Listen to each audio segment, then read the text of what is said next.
Bonjour et bienvenue à cette semaine dans Dautré. Au menu de cette émission hebdomadaire, de la variété. On débute par une conférence de presse qui a eu lieu à Sainte-Élisabeth. Elle mettait en vedette Caroline Proulx, députée de Berthier, ministre du Tourisme, qui représentait Marguerite Blais, ministre des Aînés. Il a été question de la construction, de l'aménagement d'une maison des aînés à Sainte-Élisabeth.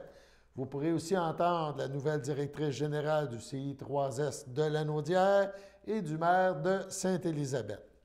On s'est déplacé aussi à Saint-Ignace de Loyola.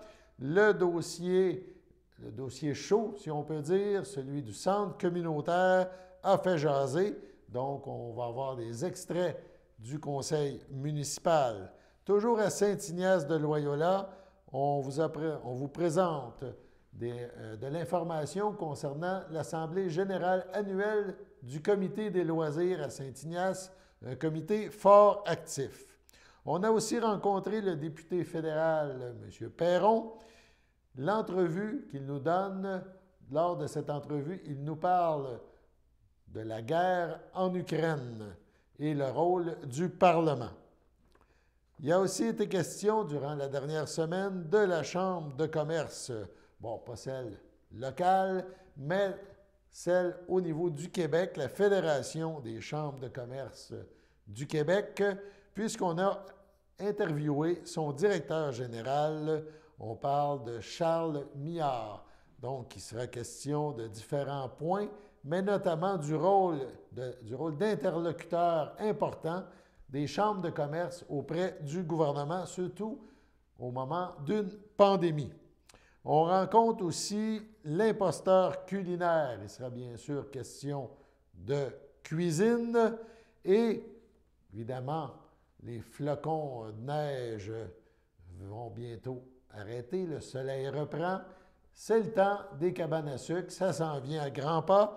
Donc, on a visité une cabane à sucre dans la région de Lanaudière et on parlera entre autres de ma cabane à la maison, un concept fort populaire qui revient, même si la pandémie s'estompe. Je pense qu'on a créé quelque chose de hors de l'ordinaire qui va se poursuivre, on l'espère, longtemps. Voilà, donc on vous invite à apprécier cette semaine dans Dautré. Heureuse de vous retrouver, Mme Poupard, que je vois en vrai pour la première fois depuis qu'elle est entrée en poste comme PDG du CIS de Lanaudière. C'est donc avec beaucoup de plaisir au nom de ma collègue Marguerite Blais, qui est la ministre déléguée aux santé et services sociaux, responsable des aînés, comme députée de Berthier, surtout d'être ici et de participer à cette annonce qui est un souhait du gouvernement du Québec depuis notre entrée en poste, de faire en sorte que les milieux d'hébergement de soins de longue durée puissent avoir une vision beaucoup plus large que ce qui avait été présenté les années précédentes. Donc, avec également notre volonté d'accélérer la construction des maisons des aînés et de reconstruire évidemment certains CHSLD. Donc, nouvelles installations, un type de maison des aînés qui va être construite ici, tout juste de l'autre côté de la rue, à Sainte-Élisabeth, en lieu et place du centre d'hébergement de Sainte-Élisabeth, qui, comme vous le savez, était désaffecté depuis 2019. Donc, une nouvelle maison d'hébergement pour les personnes qui sont en perte d'autonomie. On parle d'une capacité ici de 42 lits, répartis dans 4 unités, avec 10 ou 11 chambres avec chacune des unités. Une discussion également que j'avais eue avec vous, Monsieur le maire, avec ma collègue Nathalie Roy, qui est ministre responsable de la Culture et des Communications. On avait cette volonté-là, le gouvernement du Québec, avec cette exceptionnelle bâtisse-là, surtout en façade. Donc, le ministère de la Culture et des Communications, ma collègue Madame Roy, après analyse, a reconnu comme étant d'intérêt patrimonial. Donc, le patrimoine bâti a été intégré dans la réalisation des plans et des devis de ce projet-là. Mais bonjour tout le monde, ça me fait vraiment plaisir d'être là. On se démasque, c'est presque une libération, mais on chemine vers le bon côté. Alors, tout d'abord, à mon tour de saluer Mme Proulx, ministre responsable de la région, M. Chabot, de la SQI, Louis Bérard, le maire de Sainte-Élisabeth, M. Jacques Perrault, notre président de conseil d'administration, Mme Noëlla Goyet, qui est aussi présidente du comité des usagers, Mme Adam du comité des résidents, alors également tous mes collègues du CIS de la Naudière, également aux partenaires. Alors, je suis très, très contente d'être là. C'est vraiment tout un plaisir de faire des annonces. Moi, je suis arrivée en avril dernier, alors je récolte le fruit de beaucoup de travaux qui ont été faits pour arriver à ce jour-ci. Mes collègues, que ce soit les gens des services techniques, de la direction hébergement, m'ont bien expliqué tout le chemin parcouru pour arriver à cette annonce et on en est extrêmement fiers. Le CIS de la Naudière, ce qu'on souhaite, c'est vraiment contribuer à instaurer des services de proximité dans la communauté. On en discutait tout à l'heure, M. le maire et moi. Alors, c'est vraiment une approche qu'on privilégie, une vision, et aussi travailler en collaboration avec les acteurs du milieu pour faire en sorte que les gens puissent bénéficier des soins et services dans leur milieu. Évidemment, une maison des aînés qui accueillera 42 résidents, comme le soulignait Mme Proulx. C'est une excellente nouvelle. Les gens pourront être dans un milieu aussi harmonisé avec l'environnement, où est-ce que le patrimoine sera mis en valeur, où est-ce qu'on aura tenu compte dans les concepts d'architecture de ces différents éléments-là. Alors, évidemment, les résidents, les proches, les familles seront les bienvenus au cœur de ces maisons-là pour profiter de la vie avec leurs proches. Alors, on est extrêmement contents. En terminant, je voudrais aussi remercier les différents partenaires qui sont impliqués dans un tel projet, qui ne sont peut-être pas là aujourd'hui et que je suivrai avec grand intérêt. Alors, merci à tous. Merci, Mme Poupard.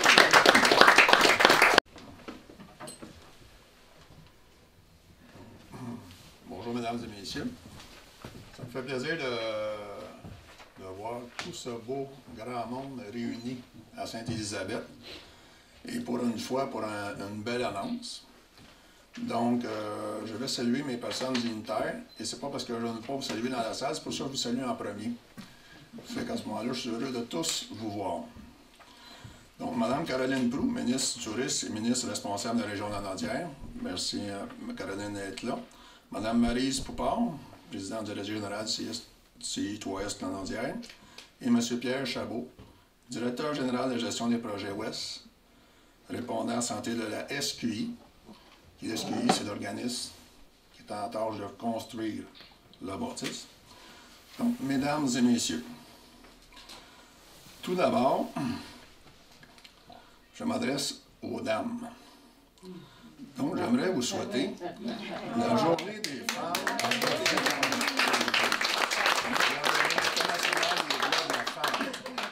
Ça donne bien, dans un sens. Et c'est très apprécié. Bravo, Louis. Merci beaucoup, ça me fait plaisir. Le couvent des Sœurs de la Providence, qui est un ancien CHSLD, a été construit en 1849, porte aussi son nom à Élisabeth. Ce bâtiment, dont notre patrimoine est riche, aurait été témoin de nombreux changements dans notre communauté au fil du temps. Un incendie a forcé sa reconstruction en 1877. Des ailes et des étages ont été ajoutés en 1915. Jusqu'en 1979, les Sœurs de la Providence ont éduqué des enfants et soigné des malades dans ce bâtiment. Ensuite, le gouvernement en a fait un centre d'hébergement de soins de longue durée jusqu'en juin 2019. Depuis 4 ans, le CI3S de la Naudière et la SQI, aidés d'autres ministères du gouvernement, ont consulté la municipalité de Sainte-Élisabeth pendant tout le processus de construction, tout en protégeant l'aspect patrimonial donné à la nouvelle bâtisse. Et ça, c'est un point majeur et essentiel pour notre communauté, de garder dans cette municipalité patrimoniale. On a au-dessus de 141 maisons patrimoniales construites avant 1940. Donc, c'est important de garder cet aspect-là aussi au niveau villageois. Aujourd'hui, l'annonce de notre ministre, Mme Caroline Proulx, et au nom aussi de Mme Blais, ministre responsable des aînés et des proches aidants, me remplit de confiance pour les années à venir pour nos citoyens et nos citoyennes les plus âgés. J'ai confiance que la nouvelle maison des aînés offrira un milieu de vie de qualité. Nos aînés doivent se sentir comme à la maison et obtenir des soins dans un endroit sécuritaire. La maison des aînés pourra certainement offrir tout ceci et à ses futurs résidents. La municipalité de Sainte-Élisabeth est prête à faire une place importante à ses aînés et à ce projet.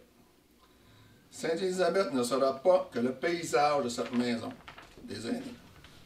Nous serons aussi présents comme communauté.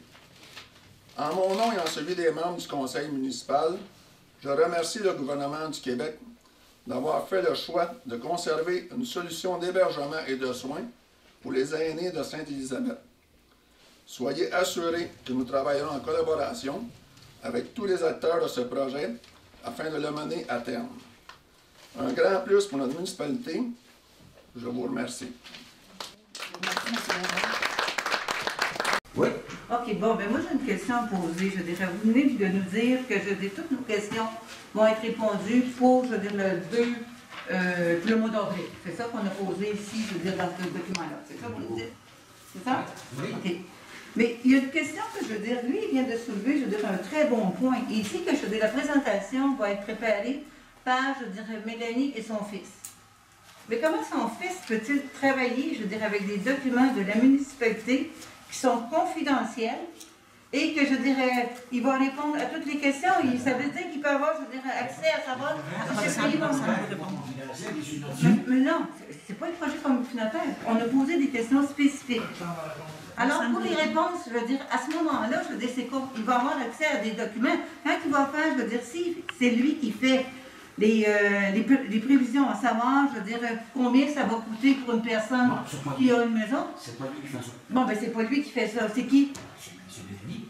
Ben, Mélanie, elle va répondre aussi à des questions juridiques, à savoir si, je dirais, les résultats du référendum, je dis, sont encore valides. C'est bizarre. Mélanie n'est pas avocate. Elle ne peut pas répondre à ça, monsieur le maire. Parce qu'elle va, voyons donc, demandez à Serge. C'est une question, je veux dire, légale, que je veux dire, il faut que tu y penses. Oui, madame, quand on a fait la consultation publique, là, hein, le monde nous a dit d'aller de l'avant. On n'a pas de problème. Mais ils vous ont pas donné un chèque en blanc, monsieur le maire. Ils vous ont donné, je veux dire, lorsque je dis, vous avez posé la question, on vous dit, laissez-moi donner ma parole, s'il vous plaît. Si vous voulez parler, vous pouvez parler de seul. Quand je veux dire, qu'est-ce qui est arrivé, c'est que lorsque vous avez posé le référendum, vous aviez un chiffre d'environ, je veux dire, 2 millions, quelque chose comme ça. Maintenant, on est rendu 3 fois plus élevé. Alors, je veux dire, c'est pas la même chose, monsieur le maire. Quand vous faites voter 2 fois, ou allez-y 2 fois si vous voulez, mais c'est 2 fois de trop. Je veux dire, c'est pas ça que le monde, ils vous ont donné le mandat pour vous en aller comme ça, je dirais. Puis je dirais Le conseil, il y a des décisions. Mais le conseil, je suis d'accord, monsieur le maire, mais je veux dire, moi j'ai travaillé, je veux dire, ces dernières années, je veux dire, qu'on faisait beaucoup de soumissions et des choses comme ça. Qu'est-ce qu'on faisait? C'était pas nécessairement nous qui prenions des décisions. On faisait une grille d'analyse. Ça, je veux dire, vous devriez, je vous donne, je veux dire, une affaire. On faisait une grille d'analyse avec. On s'assoyait et on disait, bon, ben, je veux dire, pour telle affaire, c'est 10 points. Pour telle autre affaire, c'est 5 points. On se séparait tout le monde, OK? Toi, tu avais, je veux dire, admettons, je veux dire, si vous aviez 5 soumissions, lui, il s'assoyait puis il notait. Lui, il s'assoyait puis il notait. C'était pas, je veux dire, quelque chose de dire, moi, je veux dire, je vais influencer. C'est quoi la question? La question, monsieur le maire, c'est que vous ne pouvez pas, monsieur le maire, vous ne pouvez pas arriver puis, je veux dire, décider des soumissions juste quand, je veux dire, le conseil de dire, est-ce qu'on va décider, on est 3, 1, 2, 3, puis vous. J'ai pas dit que le conseil. Mais vous allez arriver, je veux dire, le 2. Qu'est-ce que ça veut nous dire, le 2 avril? Peut-être que le conseil va décider qu'on s'en va en registre et que les questions vont être votées. Et si là, s'il y en a plus que qu'est-ce qu'il faut, ben là, le conseil va en décider avant, on va faire un référendum. Moi, je vais dire oui. Moi, je vais le conseiller d'aller à référendum. Oui, monsieur le maire. Si on fait un registre, si le conseil décide de faire un registre de personnes d'arriver à voter. Monsieur le maire, est-ce que je dis, est-ce que le conseil, je dis, ceux qui sont pour le registre, vont voir la majorité? Pas sûr, monsieur le maire. Pas sûr, monsieur le maire. Hein, monsieur? Il y avait Roxane qui voulait répondre à quelque chose. Ah, ben, la dernière fois, je voulais répondre à musique. Oui, parfait. donc moi, je tiens juste à mentionner qu'on avait dit que ce soir, on ne répondait pas à des questions par rapport à ça. On n'a pas les informations. Ce n'était pas non plus un point à l'ordre du jour.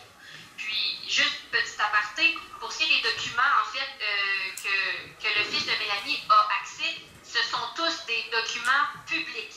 Il n'a pas accès à nos systèmes. C'est des documents publics que n'importe quel citoyen aurait pu demander. Mais Alexandre, pour le sujet, je vais juste terminer. Oui. Pour clore le sujet, je répète encore, on ne s'avancera pas sur des chiffres, on ne s'avancera pas sur rien. Ça va être discuté avec le conseil. Vos commentaires vont être pris en note le 3 avril et la décision va se rendre officiellement à l'Assemblée le 5 avril. Donc, rendu là, je crois qu'on a fait le tour de la question par rapport à ces titres du centre multifonctionnel. non, je pense pas, Roxane. C'est pas à toi de nous dire, je dis qu'est-ce qu'on doit faire, puis si on a fait le tour. Puis, deuxièmement, je voudrais savoir, moi, je dis, qu'est-ce que vient faire le fils de Mélanie pour travailler sur ça? Est-ce que c'est un employé de la municipalité? Non. Est-ce qu'il a signé, je dis, quelque chose de confidentialité? Non. Il ne devrait pas travailler, monsieur le maire, je veux dire, sur ça. Je suis ça à 200%, monsieur le maire. Il ne devrait pas. C'est contre le code d'éthique. Vous venez de passer un code d'éthique, puis je veux dire, vous allez contre les codes d'éthique. Vous avez déjà eu des litiges concernant les documents, puis là, vous vous êtes rendu, vous laissez, je dis, tout le monde rentrer dans les documents. Monsieur le maire, problème ici. Je vous dis que les documents qui ont accès, c'est les documents publics. Monsieur le maire, comment vous pouvez juger que c'est public? Tout le monde peut les voir. Non, vous ne savez pas. Vous n'êtes pas là pour surveiller, je veux dire, tous les documents qui circulent. C'est sûr, certain que je ne peux pas être ici à 24 h, 8 h, c'est ça. et à côté d'eux autres et les watcher. C'est ça, monsieur le maire. Vous avez déjà eu un litige à cause de ça. J'ai Là, assez vous êtes là pour confiance laisser aux gens. faire. Ça n'a pas d'allure. J'ai assez confiance aux employés. Monsieur le maire, ça n'a pas d'allure. Qu'est-ce que vous faites? Vous n'avez pas le droit de faire ça. Il n'est pas un employé de la municipalité puis il n'a pas signé un document, je veux dire, de la confidentialité. Vous ne devriez pas faire ça. On verra. Et on va la tirer de là, c'est tout. Oui. Parfait. Je suis en compagnie de Jean-Luc Barthes. Aujourd'hui, hier, sur la page Facebook de la municipalité, on a vu que le dépôt des soumissions, là, des appels d'offres que vous avez faits pour le centre communautaire a été reporté d'une semaine. Est-ce que c'est possible de nous expliquer pourquoi? C'est parce qu'il y a tout bien 2, 3 contracteurs, peut-être plus, qui ont demandé il y avait des questionnements avec l'architecte, ils ont parlé avec eux autres, puis les ingénieurs.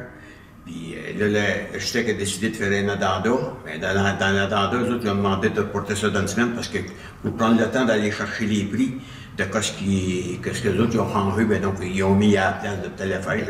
Je n'ai pas vu l'addenda, là. C'est ça, mais un addenda, c'est qu'on fait un ajout à l'appel d'offres. Il y avait déjà une description. On n'a pas fait d'ajout. C'est okay. eux autres que peut-être qu'ils ont fait changer des choses qui seraient mieux, je n'ai aucune idée. Okay. C'est pour ça qu'ils ont demandé, puis en même temps, ils ont demandé à l'architecte si c'était possible de porter les ouvertures une semaine plus tard pour leur donner une chance d'aller chercher les prix. Okay.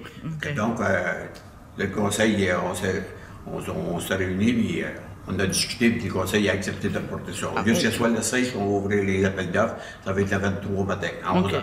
OK. Donc, on rappelle, c'est ça, qu'autrement dit, on pourrait dire l'historique de ce changement-là, c'est qu'il y a eu beaucoup de demandes au niveau des architectes et des ingénieurs. Ben, c'est plus des contracteurs. Oui, c'est ça. C'est ça. Les contracteurs ont demandé aux architectes et aux ingénieurs des précisions sur certains points.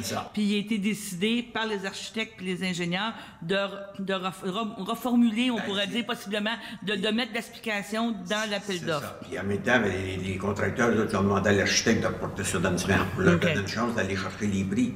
Parce que sans ça, peut-être que les autres qui arrivaient, puis ils savaient peut-être un petit peu les prix, puis excusez, peut-être qu'ils auraient mis plus haut pour ne pas se tromper. C'est ça. Parce que là, il y a une semaine de plus, ils vont pouvoir aller chercher. C'est ça. Et deuxième point, ben c'est ça. Donc, vous avez fait, il y a eu une demande et donc, au niveau du conseil, il y a eu une réunion extraordinaire, on comprend, puis qui a décidé de prolonger l'appel d'offres d'une semaine. Le conseil a accepté de porter ça d'une semaine. Le 16 au matin, ça va être le 23 matin à 11 h. Moi, je vais poser la question, ça n'empêche pas l'échéancier que vous avez présenté au conseil municipal que, dans le fond, la semaine après, on devrait avoir les chiffres officiels et la réunion... Le 23, on va avoir les chiffres. Après ça, la réunion, on n'a rien changé d'autre. Vous n'avez rien changé d'autre, c'est la seule chose qui change. Ben, je vous remercie beaucoup, M. Berthe, d'être passé ce matin, puis on se reparle. Ça me fait plaisir. Merci. Bonne journée. Bon, je pense qu'on a fait le tour. Ben, félicitations à tout le monde. Donc, je répète, vous me direz si c'est pas correct. Véronique Boucher, président. Pierre-Luc Guertin, vice-président. Isabelle Latour, secrétaire. Oui, Marie-Louis Charles. Louis Vincent, elle va marquer Louis Charles à la tablette. Louis Vincent Barthes. Pas la même shape. Yeah, rien bien, hein? Ghislain Pafard. Et les publicistes et les directeurs Jessica Coder, Alexandre Valois et autres revenus. Est-ce que c'est bien ça? Oui, c'est bien ça. Merci. Là, j'ai vu aussi que Christian Michaud ne se présentait pas. Je ne sais pas s'il reste directeur ou pas.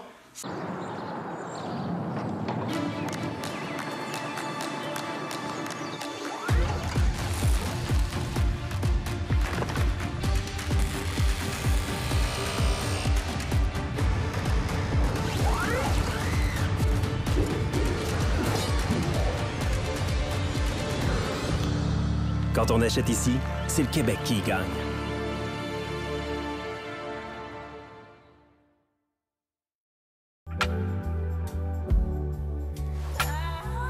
J'espère qu'un jour nos destins se recroisent ici. Là, mon amour, je t'en prie, prends bien soin de toi. J'espère qu'un jour nos destins se recroisent ici. Là, mon amour, moi je t'embrasse 1000 fois.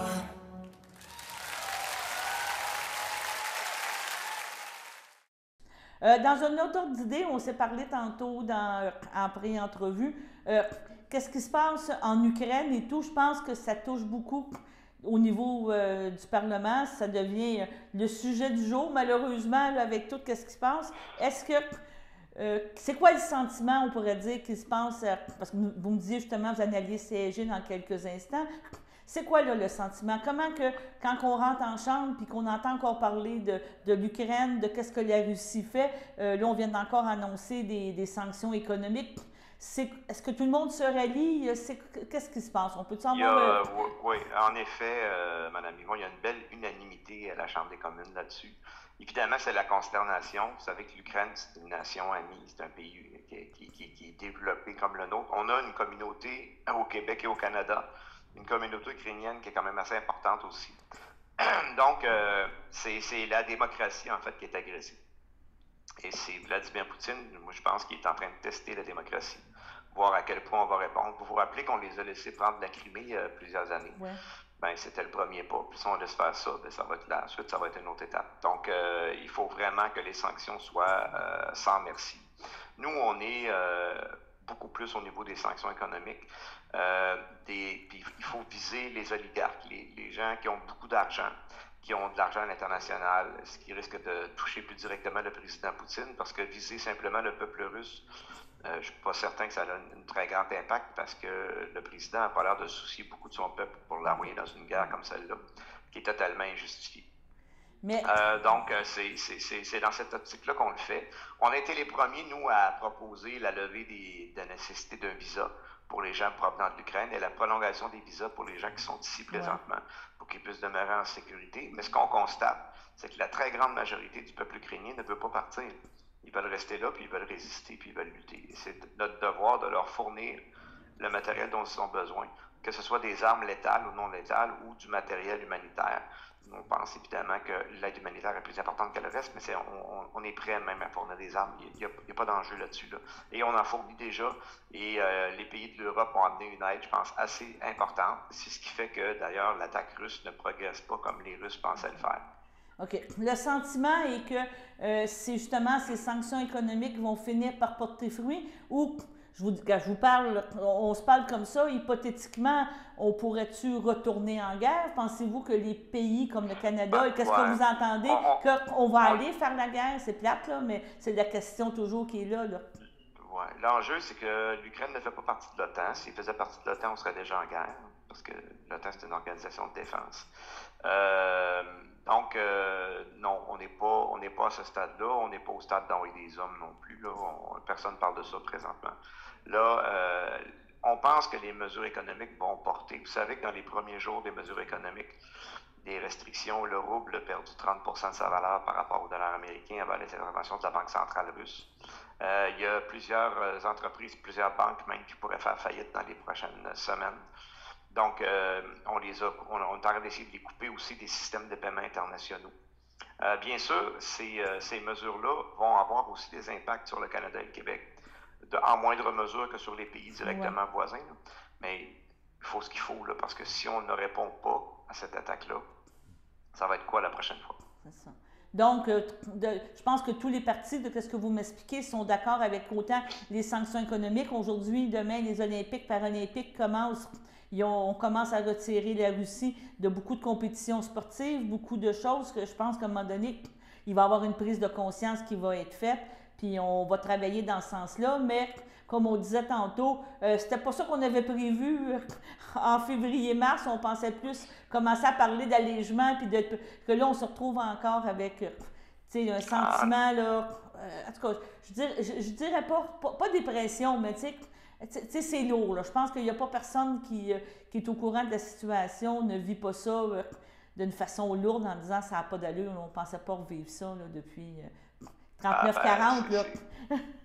Ce que vous dites est juste, puis c'est bien consternant, mais ça prouve que jamais rien d'acquis, qu'il faut toujours être sur nos gardes. Ça prouve la nécessité d'avoir des forces armées aussi bien équipées, d'avoir des bonnes alliances internationales, de protéger. Ça remet en question aussi, vous savez que les Russes s'amusent de temps en temps à rentrer sur le territoire canadien dans l'Arctique. Oui. Ça remet tout ça en surface. Et ça fait que peut-être qu'il faudrait qu'on soit plus vigilant dans l'avenir, mais soyez assurés qu'on va faire ce qu'il faut pour que ça prenne fin. C'est malheureusement, on souhaite tout le courage, on a toute la solidarité envers le peuple ukrainien. Mais là, la façon dont vous me parlez, c'est que tout le monde est tout uni dans cette cause-là. Il n'y a pas de partisanerie, tout est correct. Tantôt, on parlait d'attaque. C'est beaucoup plus uni dans ce cas-là que dans le cas du Québec qui demande des sièges.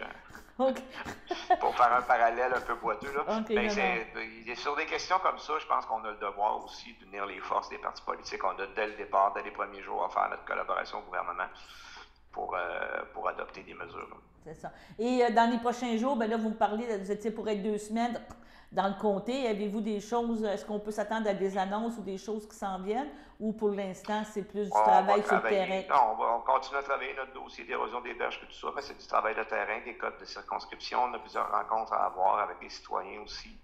On a de quoi de ne pas s'ennuyer. Bon, ben d'accord. Ben, je vous remercie, M. Perron. Puis je n'y vais pas. D'accord, merci. Bye-bye. Bonjour. Écoutez, je vais faire ce que vous voulez, là. Dans la mesure du possible.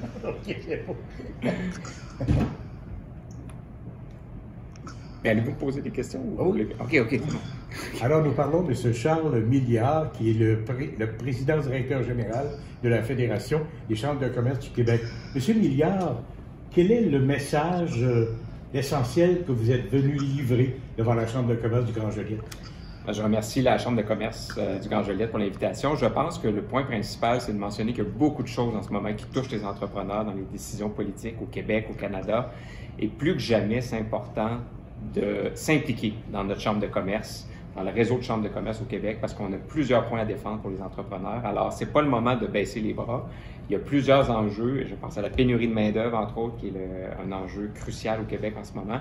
Puis les chambres de commerce ont montré durant la pandémie qu'elles étaient capables de pas seulement faire des événements, de toute façon, ils n'ont pas pu en faire durant les 2 dernières années, mais d'être aussi des services de relations gouvernementales pour influencer les politiciens puis prendre des décisions pour les entrepreneurs au Québec. Vous avez mentionné plusieurs choses auxquelles les chambres de commerce en général ont contribué. De quoi on peut être le plus fier, finalement, dans ces réalisations-là? Ce n'est pas une question facile, mais... Bien, un des points les plus importants, c'est d'avoir réussi à avoir les mesures pour soutenir les employeurs, pour soutenir les entreprises durant la pandémie. On avait très peur au nombre de faillites au Québec dans les 2 dernières années. Puis finalement, on s'en est quand même, somme toute, bien sortis. Il y a les secteurs touristiques, culturels qui continuent d'en arracher. Et pour plusieurs secteurs d'activité, ça a été une occasion de générer de nouveaux types de revenus, puis aussi de réaliser leur transformation numérique. Il y a beaucoup d'entreprises qui ont tiré avantage de la situation pour s'assurer qu'ils font du commerce autrement et que les choses changent pour toujours dans la façon de faire du commerce au Québec. La guerre en Ukraine actuellement, la hausse du prix de l'essence, hausse dans l'alimentation, hausse à peu près partout. Comment vous voyez le futur des entreprises? Ça ne sera pas facile, là, évidemment, pour naviguer à travers tout ça. C'est assez impressionnant de voir comment l'actualité a changé. Hein. En 2 semaines, on est passé d'attendre le nombre d'hospitalisations tous les jours à 11 heures. Finalement, là, on est maintenant concentré à juste titre sur la guerre en Ukraine. Je pense que le principal danger, c'est au niveau de l'inflation et des ressources naturelles qu'on utilise qui vont causer des problèmes finalement, que le conflit mondial va causer des problèmes. Un des points importants, c'est la question des chaînes d'approvisionnement. La pandémie a montré qu'on gagne à raccourcir les chaînes d'approvisionnement. Alors, il y a plusieurs entreprises qui réfléchissent. Mon producteur qui est en Inde, qui est en Chine, qui est peut-être en Russie, au Mexique, est-ce qu'il n'y a pas quelqu'un au Québec ou au Canada qui pourrait m'offrir une meilleure sécurité d'approvisionnement? Puis la prime plus chère, est-ce que je pourrais pas m'en servir comme de l'élément distinctif pour valoriser l'achat local, entre autres. Alors, moi, je sais qu'il y a beaucoup d'entreprises qui réfléchissent à ça, puis je pense que la guerre en Ukraine va renforcer cette importance-là de réfléchir à qu'est-ce qui se passe autour de chez nous, plus. Les chambres de commerce, en général, ont quand même beaucoup d'outils pour aider les entreprises, mais est-ce qu'il y a des outils qui manquent? Demain matin, là, vous dites que ça nous prendrait tel ou tel outil pour être encore plus fonctionnel finalement. C'est embêtant comme question parce que c'est important que les chambres de commerce gardent leur indépendance. Alors, moi, je dis toujours que c'est la voie privée dans une marée d'organisations publiques. C'est important de pouvoir garder un bras de distance avec le gouvernement pour pouvoir critiquer et demander des choses. En même temps, il y a des programmes gouvernementaux qui existent puis dont on est les fiduciaires sur la régionalisation de l'immigration, sur la valorisation des métiers moins connus, sur le besoin de stagiaires dans les entreprises. Fait qu'on a besoin que ces programmes-là continuent.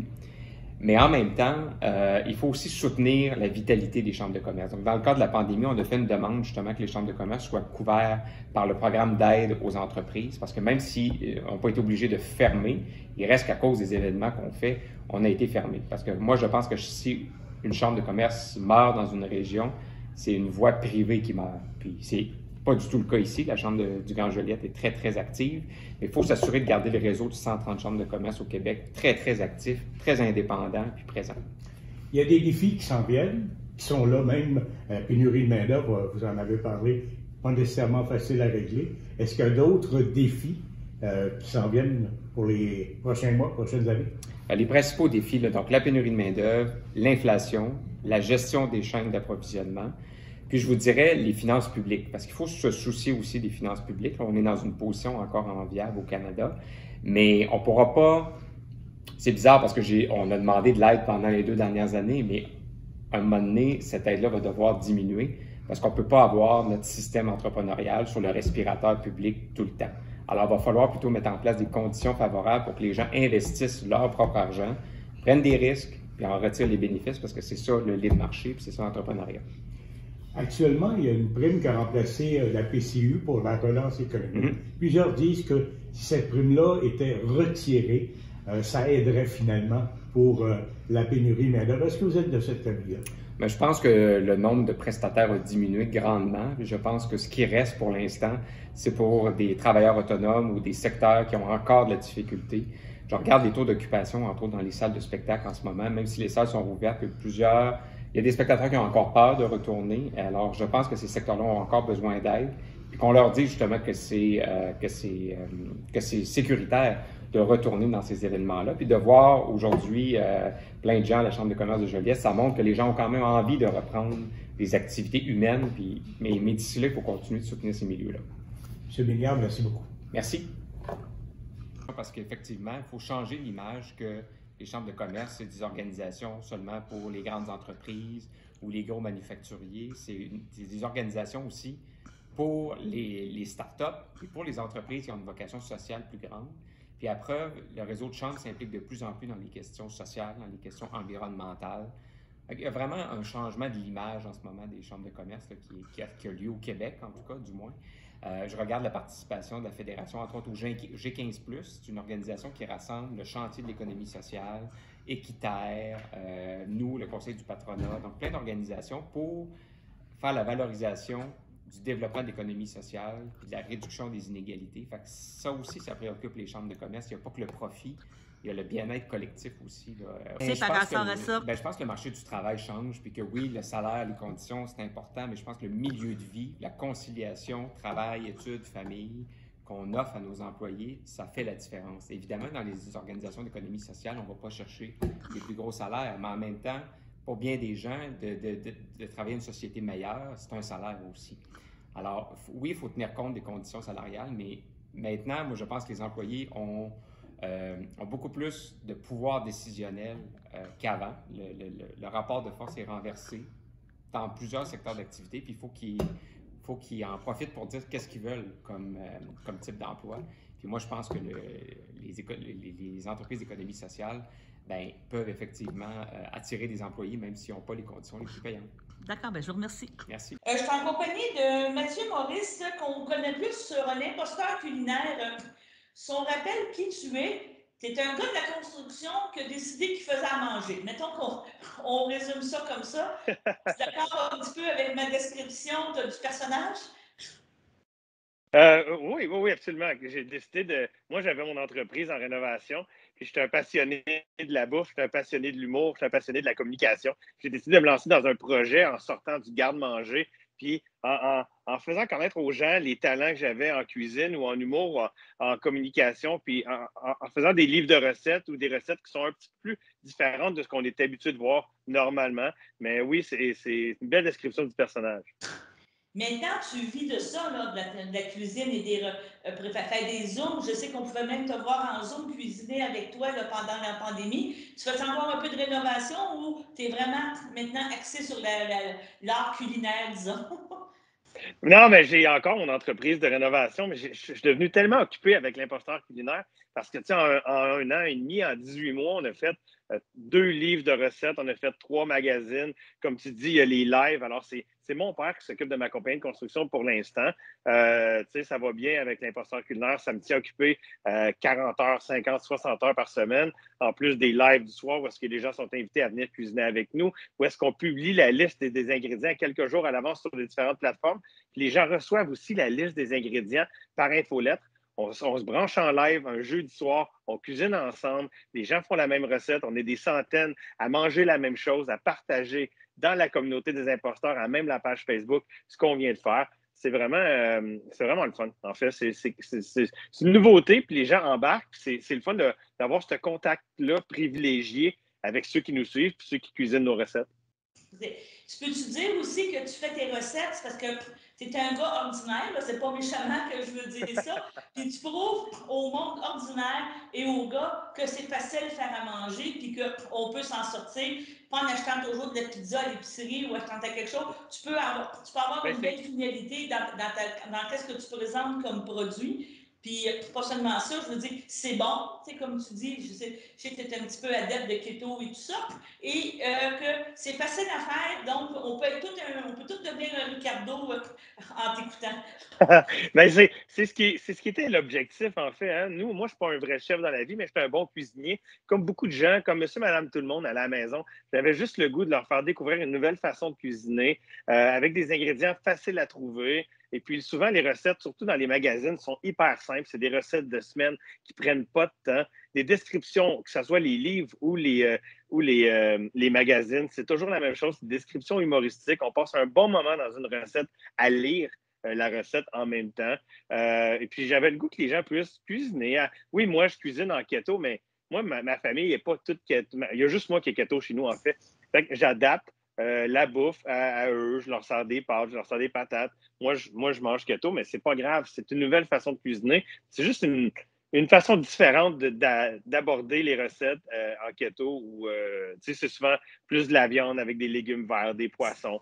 Et puis, on fait les choses un peu différemment, mais c'est vraiment une nouvelle façon de cuisiner.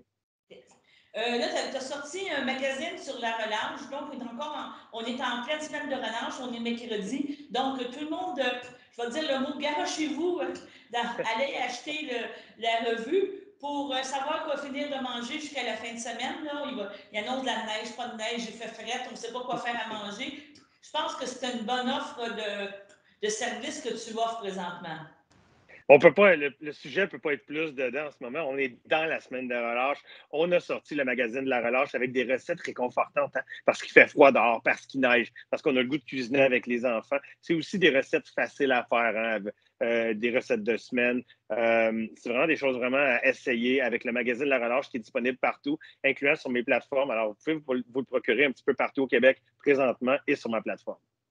As-tu d'autres projets, de d'autres revues, de d'autres choses qu'on peut s'attendre? Parce que là, on parle de déconfinement, mais j'imagine que tu étais à la recherche, à l'affût de plein de cuisine, de tenter des expériences, nous inspirer dans plein de recettes.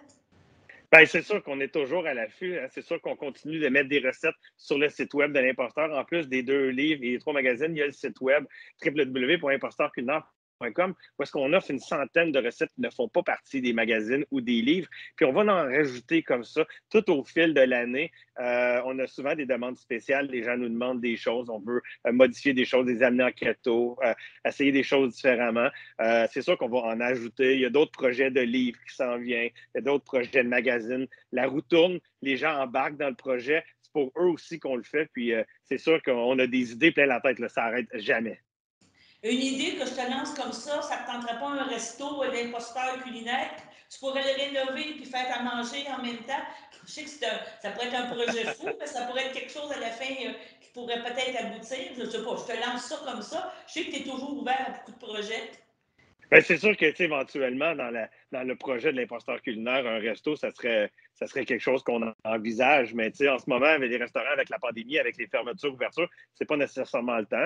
Un jour, quand l'opportunité se présentera, puis que je vais pouvoir avoir un resto vraiment à l'image de l'imposteur, avec l'univers de l'imposteur culinaire, autant humoristique que bouffe, bien là, peut-être qu'on pourrait se lancer dans ce projet-là. Qui sait, dans un avenir approché ou un peu plus lointain, on ne sait jamais. Le projet de l'imposteur culinaire, là, ça arrive, il y a des choses qui arrivent qu'on ne s'attend pas, des choses merveilleuses depuis le début. Puis, regarde, on verra, c'est sûr que ça va de soi un jour d'avoir le restaurant de l'imposteur culinaire avec l'univers propre à l'imposteur culinaire. OK. Là, je te pose la question, si on fait du montage. Là, on sait que tu es à Cuba. On en parle-tu? As-tu essayé des recettes? Ça doit-tu donner des idées ou tu ne veux pas en parler? Moi, c'est pour toi, c'est personnel. Bon, on peut y aller, ça ne me dérange pas en tout. Là. OK, je vais enchaîner. Je veux dire, tu nous parles... Mathieu, tu nous parles présentement, on pourrait dire du Sud. Mettons qu'on va mettre ça quand même. C'est-tu moitié travail, moitié plaisir? Vas-tu chercher des idées, des choses, justement, peut-être pour une prochaine revue, prochain titre? Je sais que tu as le modèle barbecue, mais ça pourrait être aussi une autre revue sous le soleil où on se fait bronzer sur le bord de la piscine. En tout cas, je peux te donner plein d'idées. Ben oui, on ne se le cachera pas, c'est la semaine de relâche, puis on a eu l'opportunité de partir vers le sud. Hein, j'ai 3 enfants, et puis on a eu cette opportunité-là. Puis c'est sûr qu'en voyageant comme ça un petit peu partout dans le monde, on découvre des nouvelles saveurs, on découvre des nouveaux goûts, on prend des notes. Parce que, tu sais, dans le futur, juste vous donner une idée, là, on est dans le sud, puis dans le tome 3, dans un prochain livre, il y a une recette cubaine dedans. Vous allez remarquer que dans nos différents livres ou magazines, il y a beaucoup de recettes un petit peu partout sur la planète, de différentes régions. C'est sûr que quand on voyage, on apprend des nouvelles choses, on prend des notes, puis si on est capable d'amener ça dans des nouvelles saveurs, dans des nouvelles recettes, bien, c'est sûr qu'on va l'appliquer. Bon, mais je te remercie beaucoup de nous avoir accordé un peu de ton temps. Là. Tu diras merci à ton épouse et avec tes enfants de t'avoir accaparé ce matin. Je peux juste te dire qu'il fait moins 20. Là. On est encore avec tempête de neige et tout, donc profitez-en. Puis reviens-nous avec des super idées, puis on va te suivre encore pour les prochaines années. Merci. Merci à vous autres. Merci pour l'entrevue. Merci. Bye-bye. Merci, au revoir. Bonjour, je m'en viens chercher ma caméra. Ah, ben merci, mon Dieu, c'est bien beau. Oui, une belle petite boîte. Bonjour, t'es Sarah, t'es la propriétaire ici de la cabane chez Dupuis maintenant, là? Chez Dupuis maintenant, depuis 2002, c'est ma mère et mon père qui ont acheté. Maintenant, ma mère est propriétaire et moi et ma soeur, on est la relève. Ah, OK. Donc, on a tout le temps de parler un petit peu. Ben J'ai déjà monté une belle table pour nous parler des produits de cabane à sucre. Que si tu veux t'asseoir, on va s'installer. Je vais mettre la boîte ici. Et comme on a le droit d'enlever nos masques parce que on va en profiter tant qu'on va respecter toutes les choses.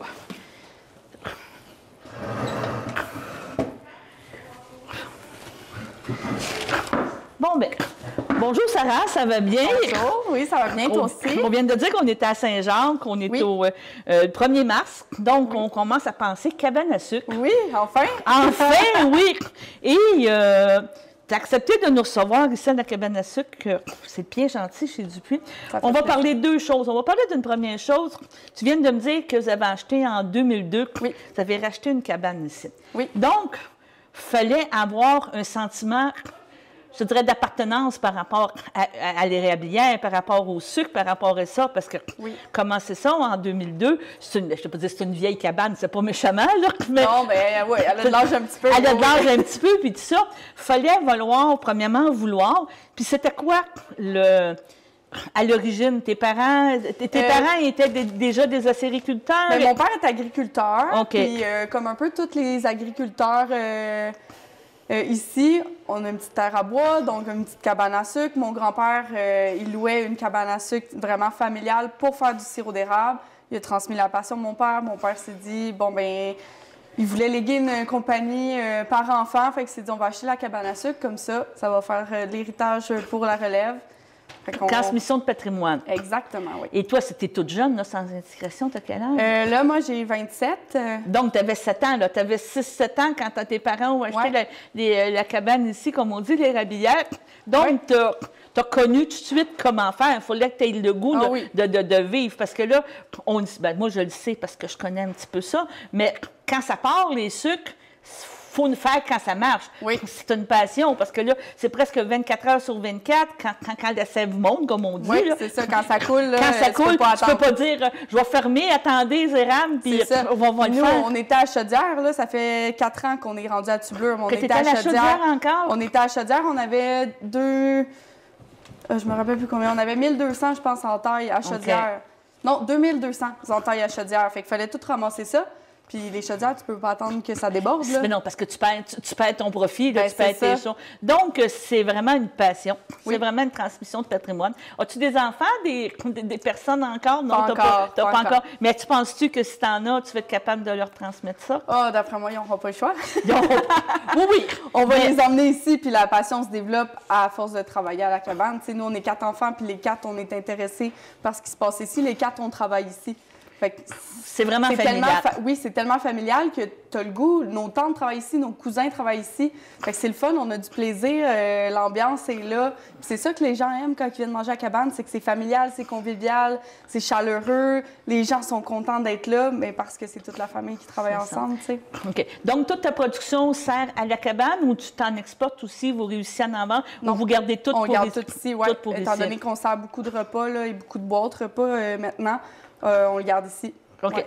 La fameuse boîte repas que je viens de prendre, puis qui était très bonne, l'année passée, je te l'ai commandée, ça revient cette année, en 2022, même si la cabane elle réouvre. Là. C'est ça qu'on entend. Là, c'est moitié, c'est 50 de la capacité. Rendu au mois de mars, ça devrait être 100 de la capacité des cabanes. Est-ce que tu as constaté encore un engouement cette année pour la boîte? Oui. Ou tu penses que tu vas être capable de faire les deux, là, capable de fournir pour les deux? Nous, on a évalué pour pouvoir faire les deux, parce qu'on a 3 salles. Donc, on en a une qu'on a dédiée vraiment pour la fabrication des boîtes repas. Parce que l'engouement était là. Il y a beaucoup de personnes qui nous ont écrit pour dire que cette formule-là, ils l'aimaient, tu sais.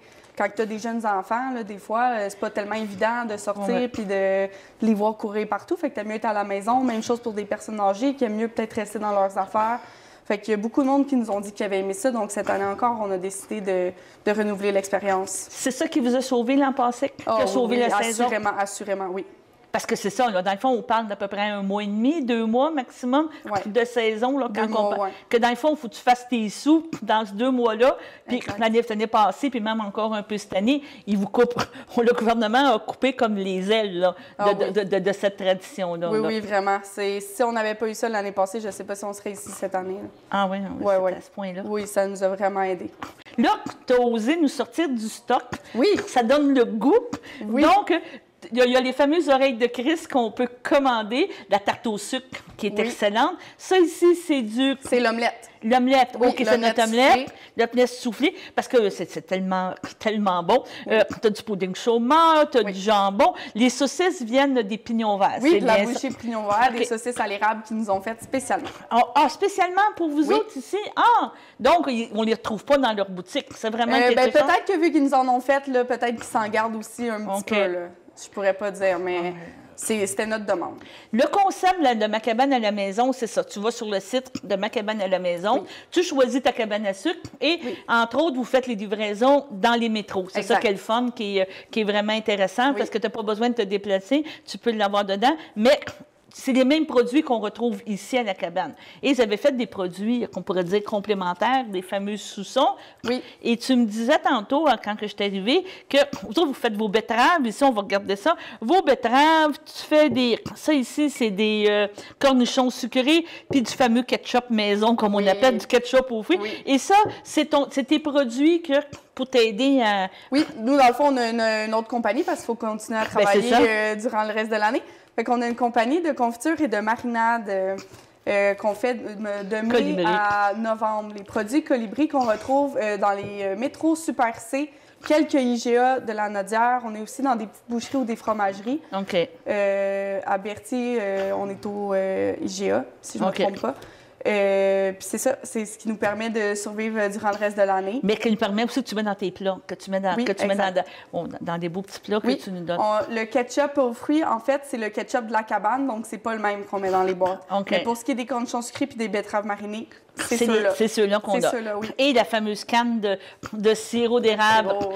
Et la question, toi, c'est du sirop clair, parce que je sais que maintenant, il y a beaucoup de catégories. Hein. Il y a eu beaucoup de standardisation dans ça. Ça, tu le sais quand tu produis ton sirop? Tu peux pas ça le savoir dépend quand dans la saison. Au début de la saison, il va être extra clair, il va être vraiment...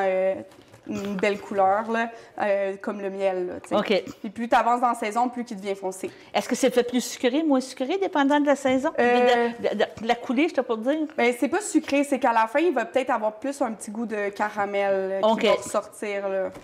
Mais il est tout le temps bon. Il est tout le temps bon. Bien, c'est notre patrimoine. C'est ça, je pense que c'est important. C'est quelque chose, comme on a dit en début d'entrevue, tu sais, t'es jeune, mais... Tu es conscience que c'est quelque chose qui nous rassemble ici au Québec. Je pense que c'est important. Et c'est conserver du patrimoine. Oui. Là, on tient beaucoup à beaucoup de choses, mais ça, aller à la cabane, je pense que c'est à nous autres. Exactement. C'est ça. Est-ce que tu vois l'avenir d'un beau côté? Dans le sens que tu te vois-tu encore faire ça beaucoup d'années? Là, il y a eu la pandémie. Là, on devrait mettre ça de côté. Là, on devrait être fini. Là, on devrait avoir la paix. Mais est-ce que tu te vois encore dans ça dans quelques années avec les confitures? Ça serait mon plus grand rêve, de pouvoir faire ça jusqu'à ma retraite. J'aimerais bien ça. Oui, c'est vraiment... C'est une piqûre. C'est une piqûre. C'est tellement plaisant. Je travaille avec ma famille. J'ai un peu... Tu sais, là, c'est sûr, il y a les rushs que je peux pas me permettre de m'absenter, mais sinon, tu sais, j'ai un peu de lousse dans mon horaire vu que je travaille avec ma famille. J'ai pas l'impression de travailler. C'est ça qui est important, c'est du bonheur. Donc, autrement dit, tu fournis du bonheur à ta famille, mais du bonheur aussi aux gens ici. Qui viennent manger, certainement, ben oui. Ils le ressentent. Ils le ressentent qu'on est content d'être là. Ben c'est ça. Donc, on ouvre ici, si on parle plus spécifiquement de toi ici, à Saint-Jacques, vous êtes ouvert du mercredi au dimanche, c'est bien ça que je comprends. Oui, exactement. Il faut prendre des réservations, c'est ça qui est l'idéal? C'est ça qui est l'idéal, oui, sauf qu'on accepte toujours les passants. OK. Ouais. Fait que si jamais vous vous présentez, c'est sûr que ça se peut qu'il y ait un délai d'attente si vous passez sans réserver. Mais on accepte les passants. Ouais. Faites-vous de l'animation un petit peu au niveau de la cabane cette année? Cette année, non. Habituellement, on a une fermette puis des tours de chevaux. Cette année, là, on n'était pas sûr d'ouvrir, donc ça a été compliqué. Puis là, finalement, cette année, on n'aura pas ça. On offre des sentiers tout autour de l'érablière pour ceux qui veulent prendre des petites marches, puis regarder un petit peu le boisé. Là. Oui, c'est ça. Est-ce qu'on apporte notre vin? Oui, apporter la boisson, oui. Vous pouvez apporter votre boisson et tout ça. Oui. Qu'on rappelle, le numéro de téléphone, c'est dans le 450? Le 839-2672.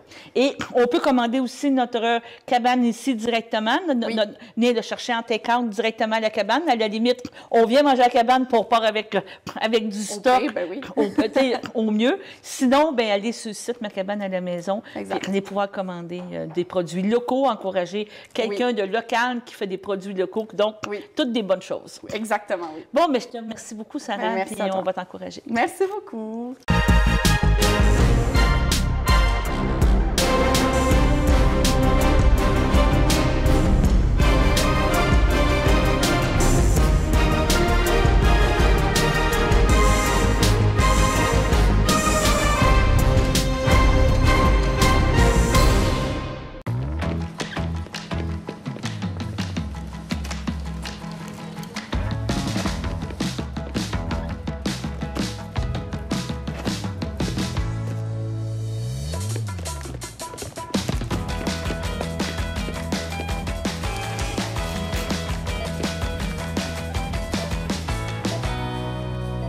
Remplacer 12 $ d'aliments d'ailleurs par des aliments d'ici, c'est le Québec qui y gagne. Lorsque vous utilisez les plaques porte-clés de l'Association des amputés de guerre, vous protégez vos clés et vous aidez les personnes amputées. Être amputé, c'est faire les choses un peu différemment. Grâce à votre appui, nous fournissons aux personnes amputées une aide essentielle qui leur permet de mener une vie active et épanouie. Nous leur offrons des membres artificiels, du soutien moral et nous défendons leurs intérêts. Sans vous, rien de tout cela ne serait possible. Commandez vos plaques porte-clés aujourd'hui.